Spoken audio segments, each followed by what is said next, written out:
આ સૌથી પહેલાં હું આપણે આણંદ કલેક્ટર સરને આભાર માનું છું. એના મહેનતની એના પહેલાં વિશ્વકર્મા કંપની જેને કામ સોંપ્યું એ બહુ સારી રીતે કામ કરી છે. અને મારો ટેન્કર કાઢીને આપે, મને લાગતા નહીં આ ટેન્કર નીકળી શકે છે, કેમ કે આ 20-25 દિવસથી એમ વિચાર હતો કે કોણ કાઢશે કોણ. બધા ત્યાં LNT વાળા આવ્યું છે, બધા ના પાડીને ગયા. પછી આ વિશ્વકર્મા કંપની વાળો જે છે એનો કાઢીને આપ્યું. મારું ટેન્કર સારી રીતે કાઢીને કોઈ નુકસાન નથી થયું. જે થોડું ઘણું થયું છે એ લોકો કરીને આપે છે, એટલે હું સૌથી પહેલાં એનો આભાર માનું છું. અને તંત્રને આભાર માનું છું કે જેના પ્રયાસથી આ બધું થયા છે. અને ખાસ મીડિયા વાળાને માનું છું કે એ લોકો પ્રયાસ કર્યા એટલે આ તંત્ર સુધી આપણી વાત પહોંચી.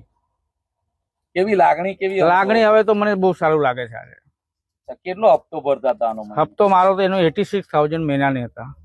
હવે રાહત થઈ કે? હવે રાહત થઈ છે. હવે 15-20 દિવસ એમ તેમ થોડું કલર કરાય. પાસિંગ છે આવતા મહિના ગાડીને એનો પેપરનું કમ્પ્લીટ કરવાની છે. પેપર તો અત્યારે આવતા મહિને પૂરો થવાનો છે, સપ્ટેમ્બરમાં.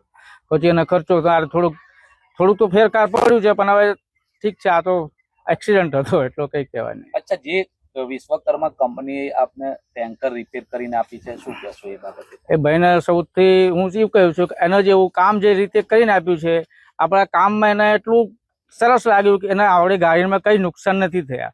અને બીજા બધા એવું કહેવાના